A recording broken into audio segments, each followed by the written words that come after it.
오늘은 책 읽기 좋은 날.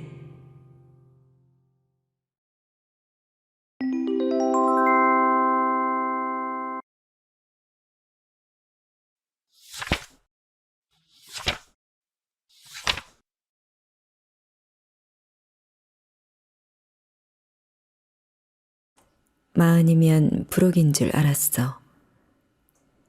지은이 마스노 슌묘, 옮기니 이혜란. 출판사 국일미디어.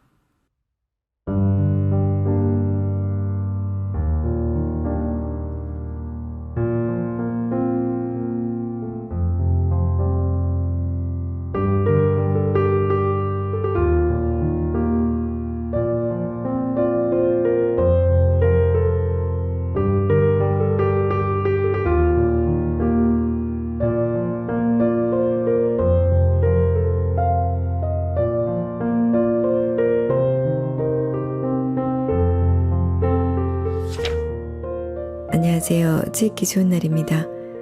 오늘 보내드릴 작품은 세계가 존경하는 마스노 슌묘 스님의 마흔이면 불혹인 줄 알았어입니다.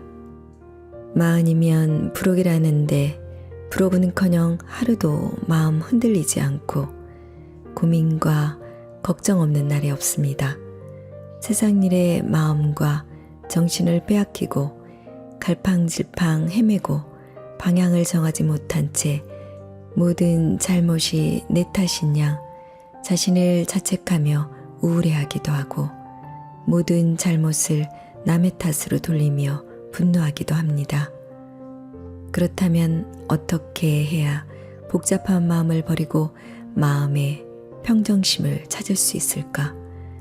어떻게 하면 물건, 욕심, 마음을 비우고 심플하게 살 수 있을까? 어떻게 하면 남의 시선을 신경 쓰지 않고 내가 원하는 대로 살 수 있을까? 어떻게 하면 들러리가 아닌 삶의 주인공으로 행복하게 살 수 있을까? 한국의 법륜스님 같은 마스노 슌묘 스님의 말씀 안에 그 해답이 있습니다. 세계가 존경하는 일본인 백인에 선정된 마스노 슌묘 스님은 복잡한 문제로 고민하는 사람들에게 아주 심플한 해결책을 권합니다.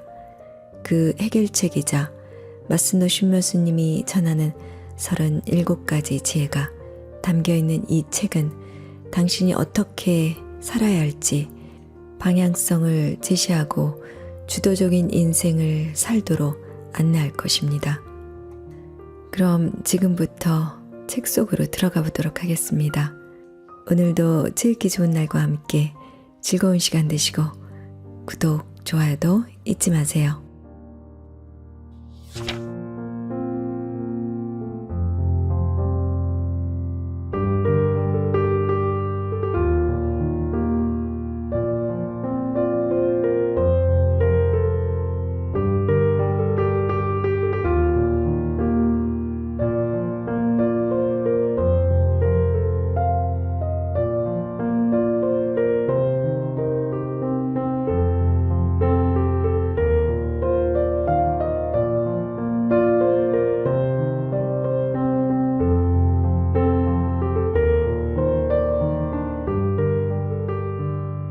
왜 마음을 빼앗기는가?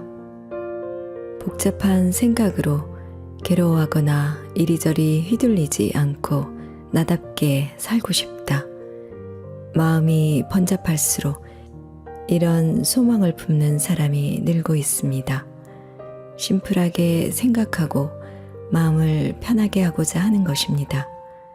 마음뿐만 아니라 집안도 심플하게 하고자 하는 사람이 많아졌습니다. 집안의 물건을 쌓아두거나 불필요한 물건을 사지 않고 꼭 필요한 최소한의 물건만으로 생활하려는 사람이 늘고 있습니다. 집안을 정리하는 방법이며 불필요한 물건을 버리는 방법에 관한 서적도 많이 출판되었습니다. 저는 이러한 모습을 보면서 옛날로 돌아가려는구나 라고 생각했습니다. 그렇다면 그들은 왜 예전의 모습으로 돌아가려는 것일까요? 가전제품이나 생활도구가 없으면 불편할 텐데 말입니다. 그것은 생활은 불편해도 복잡하지 않은 빈 공간, 심플한 공간이야말로 사람의 마음을 편안하게 하기 때문일 것입니다. 물건의 유무와 나의 마음가짐은 서로 별개라고 여기는 사람도 있을 것입니다. 하지만 실상은 그렇지 않습니다. 사람의 눈과 마음은 눈앞에 있는 물건에 현혹되는 까닭입니다. 물건이 많을수록 마음은 크게 흔들리고 집중할 수 없습니다. 마음을 뒤흔드는 것은 물건뿐만이 아닙니다. 우리가 날마다 품고 지내는 희노애락의 감정 또한 마찬가지입니다. 그날 일어나는 사건에 일희일비하고 동요하는 마음이 흐트러진 경우가 적지 않습니다. 마음속에 무수한 감정이 한데 뒤엉켜 있으니까요. 그렇지만 생각이 심플해지면 자기 힘으로 감당하기 어려운 감정에 지배되지 않을 수 있습니다. 복잡한 감정에 휘둘리지 않을 수 있습니다. 심플하다는 말의 의미를 좀 더 깊이 생각해 보겠습니다. 인간은 이 세상에 태어나고 결국 죽습니다. 심플하게 생각하면 인간이란 그런 존재입니다. 탄생과 죽음이라는 두 개의 진리는 우리 의사와 무관합니다. 인간의 힘으로는 어찌할 도리가 없어요. 지금이라는 시대에 이 장소에 내가 태어났을 따름이지 내가 선택한 것이 아닙니다. 태어나는 시대, 나라, 환경은 선택할 수 없습니다. 이것은 죽을 때도 동일합니다. 몇 살에 목숨이 닿을지, 어떤 방식으로 죽게 될지 내가 택하는 것이 아닙니다. 우리는 죽음을 맞이하는 그 순간까지 최선을 다해 살아갈 뿐입니다. 그렇게 생각하면 인간의 일생은 정말 심플합니다. 세상에 태어나고 살기 위해 먹은 음식을 배설하고 신체를 성장시키며 사는 것은 인간이나 다른 동물이나 똑같습니다. 다만 인간은 그저 생명을 유지하기 위해 살지 않습니다. 자기 삶을 의미 있게 그리고 자신에게 주어진 사명을 다하며 살아갑니다. 나는 무엇을 위해 사는가? 그것을 늘 자문잡답하며 사는 것이 인간에게 주어진 일생이라고 저는 생각합니다. 석가모니 부처님의 이야기를 조금 하겠습니다. 부처님은 생로병사가 고통이다라고 했습니다. 인간은 생로병사라는 4가지 고통을 끌어안은 존재라고 했지요. 늙고 병들고 죽는 것이 고통이라는 점은 알겠으나 어찌하여 태어나는 것까지 고통이라고 말했을까요? 어린 시절 부처님은 석가족의 왕인 아버지에게 이끌려 논밭갈이 행사에 갔습니다. 논밭을 경작하기 위해 농부들이 가래로 땅을 갈아엎는 행사였어요. 농부가 가래를 써서 땅을 갈아엎으니 벌레들이 우르르 나왔습니다. 그러자 곧장 새가 날아와 막 땅속에서 나온 벌레를 쪼아먹었습니다. 밖으로 나온 벌레들은 바깥 세상의 빛을 쬐은 순간 새들에게 잡아먹히고 말았지요. 그 광경을 본 부처님은 마음이 아팠습니다. 생명을 유지하는 일이란 곧 다른 생명을 빼앗는 일이구나. 세상은 어찌 이리 잔혹한가. 어쩌면 태어나는 것조차 고통이지 않을까라는 생각을 했습니다. 그리고 부처님은 깨달았습니다. 인간은 자신의 힘으로 사는 것이 아니라 주변에 기대어 살아간다는 사실을 말입니다. 우리 인간은 다른 생명을 먹고 삽니다. 그렇다면 다른 생명 대신 얻은 생명을 어떻게 살아야 세상의 보탬이 되는가? 자신에게 주어진 사명을 깨닫고 세상에 기여하려면 어떤 노력을 해야 하는가? 여기에 마음을 기울일 때 우리는 살아있음을 실감하게 됩니다. 저는 이 마음을 잊어버리면 심플하게 살기 어렵다고 생각합니다. 생명에 눈길을 주는 마음이야말로 인간의 본질이라고 믿는 까닭입니다. 이 세상에 태어나 죽을 때까지 주어진 인생을 어떻게 살 것인가? 아니, 어떻게 받아들일 것인가? 심플하게 살기, 그것은 항상 본질로 눈을 돌리는 일입니다. 그럼 어떻게 하면 만물의 본질을 깨달을 수 있을까요? 어떻게 하면 고민에 얽매이지 않고 세상 일의 마음을 빼앗기지 않을 수 있을까요? 어떻게 하면 마음이 편안하고 충만한 인생을 살아갈 수 있을까요? 무엇에 주의를 기울이고 무엇을 버려야 현혹됨 없이 심플하게 살아갈 수 있을까요? 그 해답을 이 책에서 풀어놓고자 합니다. 제1부 자기 자신을 돌아보라. 1. 솔직한 마음 들여다보기. 자신의 진심은 의외로 잘 모릅니다. 정말 그렇게 생각해? 라고 스스로에게 물어보세요. 마음이란 무엇일까? 진심은 어디에 있을까? 나는 도대체 어떤 사람일까? 이것은 우리 인간이 반드시 마주하게 되는 물음이라고 생각합니다. 특히 사춘기 때 고민해 본 적이 있지 않은가요? 진짜 나는 누구인가? 거의 모든 사람이 맞닥뜨리는 의문이지만 명확한 답을 찾은 사람은 한 명도 없습니다. 아니요, 저는 저를 잘 압니다. 제 마음이 명확하게 보여요. 라고 말하는 사람도 있을 것입니다. 본인 마음이야 본인이 제일 잘하는 것 아니냐고 반문을 할 수도 있습니다.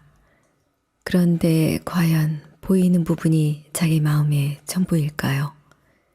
만약 자신을 다 안다면, 자기 마음이 훤히 보인다면 마음이 번잡하고 심란하여 고민하는 사람이 없을 것입니다. 하지만 실제로는 자기 자신도 본인의 마음을 잘 모릅니다. 이런 것도 같고 저런 것도 같고 자신의 진짜 마음이 무엇인지 명확하지 않습니다. 그래서 자기 마음을 착각하는 경우도 흔합니다. 나는 이런 사람이야. 이런 사람이고 싶어. 난 이래야 해. 이렇게 마음을 먹고 자신의 진심과는 다르게 타인의 시선에 따라 자신을 만들어가기도 합니다. 다시 말해 자기다운 인생을 사는 것이 아니라 타인에 의해 만들어진 자신을 따라 살아간다는 뜻입니다. 마음은 끊임없이 변합니다. 그때그때 감정이 마음을 뒤흔들지요. 그러므로 정말 자신의 마음을 정확하게 아는 것이 중요합니다. 그리고 이것이 나구나 라고 받아들여야 합니다. 설령 마음에 썩 들지 않더라도 스스로를 책망해서는 안 됩니다. 못마땅하게 느껴지는 것 또한 자신의 일부분인 까닭입니다. 자기 자신의 감정을 직시하고 받아들이세요. 그것이 옳은지 그른지는 전혀 고민할 필요가 없습니다. 마음의 변화에 몸을 맡기는 것은 스스로에게 솔직한 삶을 살아가는 길입니다. 혹시 내 진심을 모르겠다. 늘 남에게 휩쓸리기만 한다. 라는 생각이 든다면 자문자답하는 습관을 들입시다. 정말 그래도 괜찮겠어. 그게 진심이야. 라고요. 당신의 솔직한 마음, 진심을 들여다봐야 합니다. 2. 무엇을 마음대로 할 수 있을까? 만사가 생각대로 되지는 않습니다. 모든 것을 받아들이는 강한 마음을 가져야 합니다. 사람들은 이런저런 일상사가 자기 마음대로 되면 걱정이 없을 것이라고 생각합니다. 배우자나 주변 사람이 짜증스럽고 언짢게 느껴지는 원인도 대부분 상대방이 자기 마음대로 되지 않기 때문입니다. 많은 부모가 자녀들에게 자신이 정한 대로 따라오게 하고 자신이 시키는 대로 하라고 명령하고 지시합니다. 하지만 아이들도 자신의 생각과 원하는 바가 있기 때문에 부모의 말을 따르지 않습니다. 여기서 큰 소리가 나고 갈등이 생기는 것입니다. 부부 사이도 마찬가지입니다.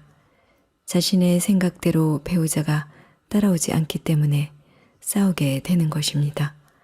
하지만 기억해야 할 것이 있습니다. 이 세상에 당신 마음대로 되는 사람은 없습니다.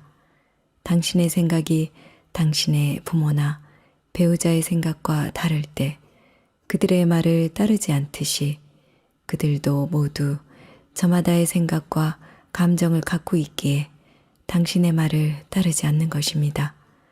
그들은 당신의 마음대로 되지 않습니다. 당연한 일이지요. 그런데도 마음대로 되지 않는다고 짜증을 내는 것입니다. 마음대로 된다란 만사가 자기 마음대로 풀린다는 뜻이 아닙니다. 스스로의 의지만 있다면 무엇이든 강한 마음으로 받아들일 수 있다는 뜻입니다. 부모는 자녀에게 깊은 애정을 품고 있으리라 생각합니다. 애정에 초점을 맞추세요. 부모님 말씀을 고분고분 잘 듣는 아이, 혼내면 바로 울음을 뚝 그치는 아이, 열심히 공부하는 아이, 모두 부모의 그릇된 마음대로가 바라는 모습입니다. 아이에게 화가 난다면 아이의 행동이 아닌 마음속 애정으로 시선을 돌려보세요. 배우자에게 불만이 있을 때는 배우자가 아니라 불만스럽게 생각하는 자기 마음으로 시선을 돌려보세요. 어떠한 경우에도 자신의 마음은 상대방에게 있지 않습니다.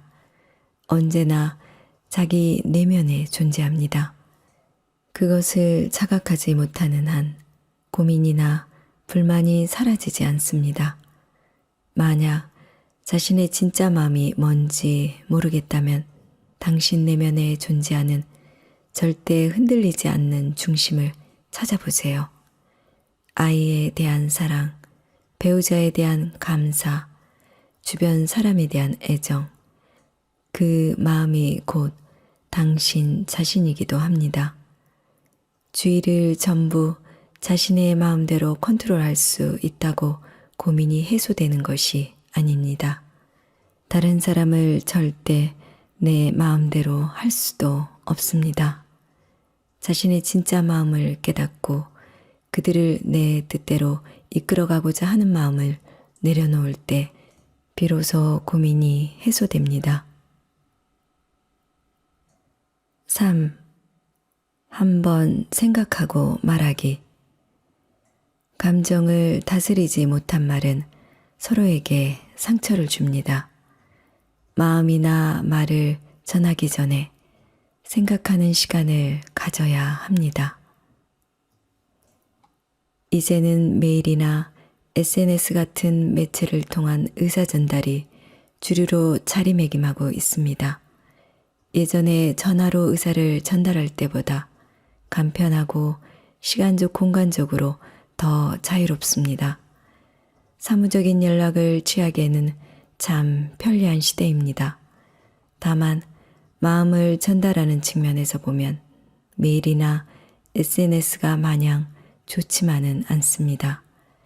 상대방과 얼굴이나 목소리를 마주하지 않는 만큼 긴장감이 없어서 한 번 더 생각하고 거르는 일을 생략한 채 생각나는 대로 이야기하기 쉽기 때문입니다. 메일이나 SNS를 보내고 나서 그 얘기는 쓰지 말 걸 하고 후회한 적도 많을 것입니다. 제가 대학생일 때는 메일조차 없던 시절이라 상대방에게 무언가를 전달하려면 실제로 만나서 이야기하거나 전화를 걸어 통화하거나 편지를 쓰는 수밖에 없었습니다. 꺼내기 힘든 이야기를 편지로 쓸 때면 신중하게 단어를 고르고 몇 번씩 고쳐쓰며 마음을 담았습니다. 좋아, 이 정도면 됐어 하고 우체통에 편지를 넣으러 갔다가도 망설이고 그냥 돌아오기 일쑤였어요. 밤에 자려고 누우면 그런 말은 안 쓰는 편이 나았는데 라든가 입장을 받고 생각하면 말이 지나쳤어 라든가 온갖 생각이 떠올라서 편지 내용을 다시 냉정하게 살펴봅니다. 그러기를 반복하다가 끝내 붙이지 못한 편지도 있었지요. 메일의 속도감과 비교하면 편지는 꽤나 긴 시간이 필요합니다. 하지만 이것이야말로 중요한 부분이라고 생각합니다. 자신의 마음을 들여다보고 생각하는 시간 말입니다. 물론 지금 시대에 굳이 우편으로 편지를 보낼 필요는 없습니다. 메일이든 SNS든 알맞게 활용하면 그만이지요. 단 속도를 맹신하지 않도록 주의하십시오. 마음이란 서둘러 전한다고 좋은 것이 아닙니다. 빠른 속도감에 길들면 하지 않아도 좋을 이야기까지 꺼내게 될 우려가 있습니다. 마음을 전하기 전에 생각하는 시간을 가지세요. 소중한 마음일수록 상대방의 눈을 바라보며 전해야 합니다. 약속을 잡고 시간을 조절하고 직접 만나러 가기까지 이래저래 수고스럽겠지만 그러는 동안 자신의 마음을 재확인할 뿐 아니라 상대방을 배려할 수 있습니다. 자기 마음을 전하기에 앞서 생각부터 해 봅시다. 이 마음을 그 사람에게 꼭 전해야 하는가? 애당초 이 마음은 본심인가? 혹 섣부른 판단이나 착각은 아닌가? 스스로 곰곰이 생각하는 일이 중요합니다. 자신의 감정을 부정할 필요는 없습니다. 그러나 감정을 다스리지 못한 말을 전했다가는 후회하기 십상입니다. 다른 사람에게 함부로 전해서는 안 되는 말, 차라리 꺼내지 않는 편이 나은 말이란 것도 있으니까요. 한번 내뱉은 말은 결코 주워 담을 수 없습니다. 생각하는 시간을 갖는 것은 상대방을 배려하는 동시에 자기 마음을 존중하는 일입니다. 자신의 솔직한 마음을 직시하고 복잡하게 뒤얽힌 말을 풀어내면 심플한 진심이 보입니다. 4. 비교만큼 어리석은 것은 없다. 다른 사람과 비교하는 한 자기다운 인생을 살기란 불가능합니다. 인간에게는 여타 동물과 다른 특징이 있습니다. 태어나서 죽을 때까지 해야 할 일이 각자에게 주어진 사명이 있다는 점입니다. 인간이 가진 사명이란 무엇일까요? 어떻게 해야 각자의 사명을 발견할 수 있을까요? 결론부터 말하면 사명이란 자기 인생을 끝까지 사는 것입니다. 살아가면서 타인에게 보탬이 되고 그리하여 본인까지 충만해지는 것이지요. 그렇다고는 하나 자신에게 주어진 사명을 하루아침에 발견하는 것은 불가능합니다. 인생길을 걸으며 알게 되는 수밖에 없어요. 그러므로 일단은 자신이 해야 할 일에 집중하는 것이 중요합니다. 눈앞에 놓인 길로 한 걸음 한 걸음 우직하게 나아가세요. 여러 갈림길을 만날 때마다 쉬운 길을 택하지 말고 어렵고 힘들지만 최선을 다하고 노력하며 나아갈 때 무언가를 이루게 되고 또 자기가 해야 할 일이 무엇인지 알게 됩니다. 자신의 사명을 발견한 사람은 흔들림 없는 걸음으로 자신 있게 인생길을 걸어갈 수 있습니다. 그리고 매우 심플한 사고방식을 지닙니다. 저는 지금 해야 할 일에 집중하고 있습니다.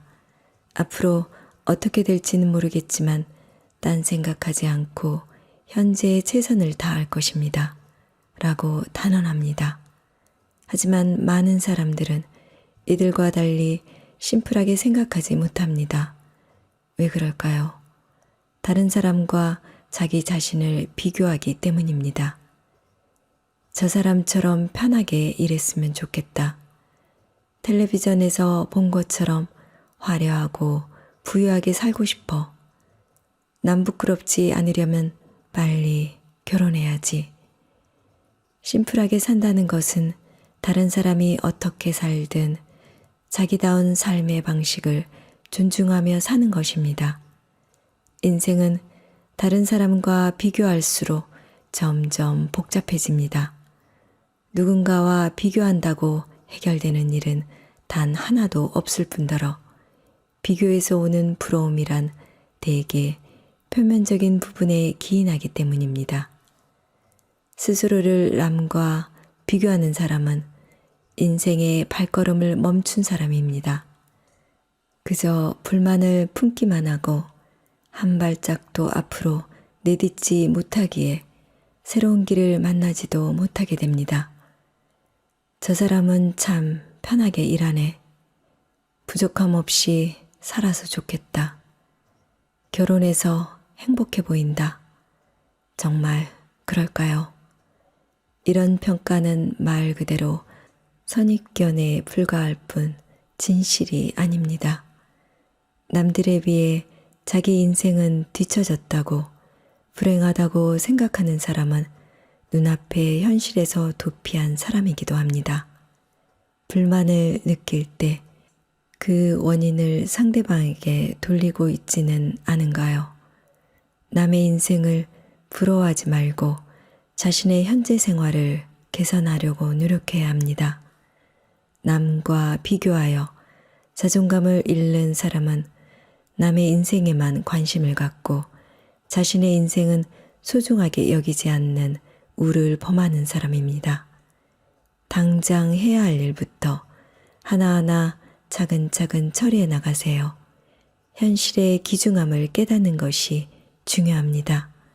현실이란 자기 눈앞에 놓인 길이고 그 길은 자기 자신밖에 걷지 못하는 까닭입니다. 불교에서는 인간이 2번 죽는다고 여깁니다. 첫 번째는 수명이 다했을 때, 두 번째는 살아있는 사람들 기억에서 지워졌을 때입니다. 끝까지 자신의 길을 걸으며 산 사람은 비록 수명이 다하여 이 세상에서 사라질지라도 반드시 누군가의 마음속에 살아 있습니다. 남을 부러워하고 남의 인생을 흉내내는 것이 아니라 자신의 삶을 아름답게 살아서 다른 사람의 기억 속에 지워지지 않기를 바랍니다. 다른 사람과 비교하지 않겠다고 결심했을 때 비로소 자기다운 인생이 시작된다는 것을 기억하십시오. 5. 타인이 생각하는 나와 진짜 나.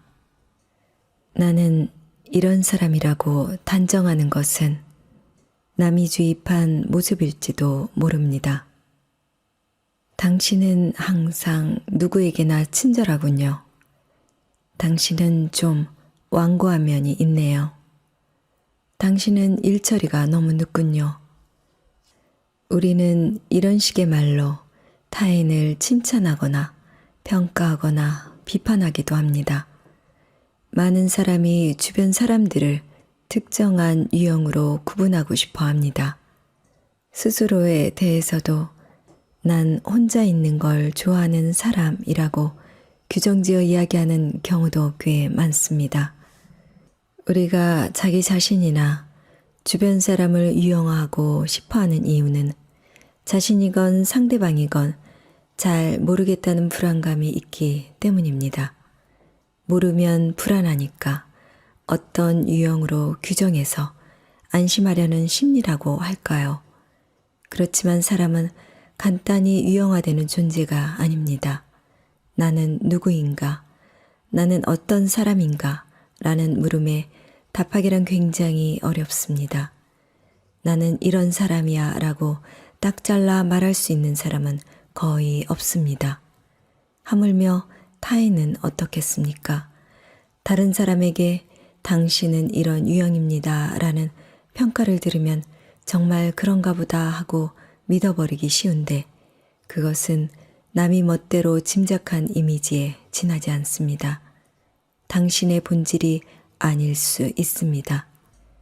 사실이 아니라는 것을 알면서도 인간의 마음이란 어쩔 수 없이 주변의 평가에 좌우되는 경향이 있습니다.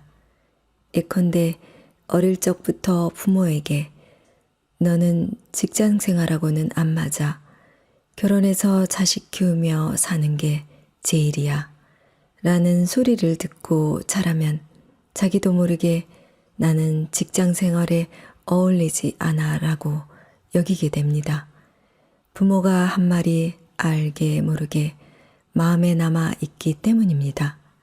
타인이 규정한 자기 모습에 세뇌되면 자신의 진짜 모습이 잘 보이지 않습니다. 물론 다른 사람이 자신을 어떻게 바라보는지 아는 것 자체는 나쁜 일이 아닙니다. 자신이 미처 깨닫지 못한 부분이 있을 수 있으니까요. 하지만 남의 평가를 모두 사실인 양 받아들일 필요는 없습니다.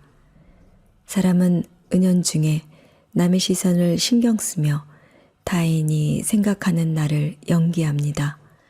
그렇게 계속 연기하는 사이에 진짜 나를 잃어버리고 말지요.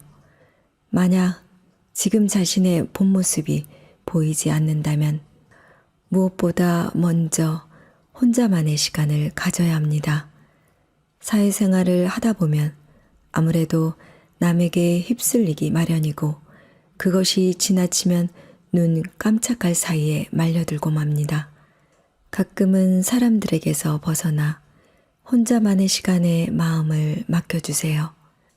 홀로 여행을 떠난다든가 하는 큰 일탈이 아니어도 상관없습니다. 퇴근하자마자 집으로 직행하는 대신 30분이라도 카페에 들러 커피를 즐겨보세요.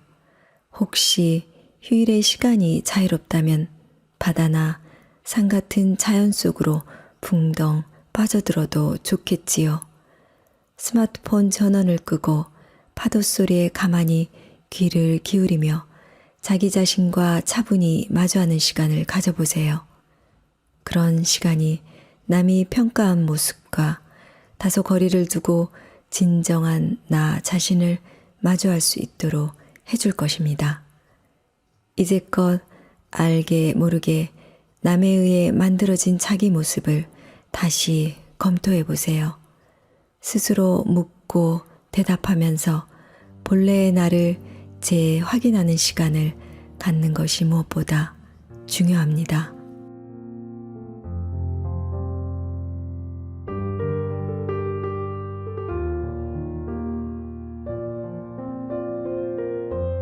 책 읽기 좋은 날 오늘은 여기까지입니다.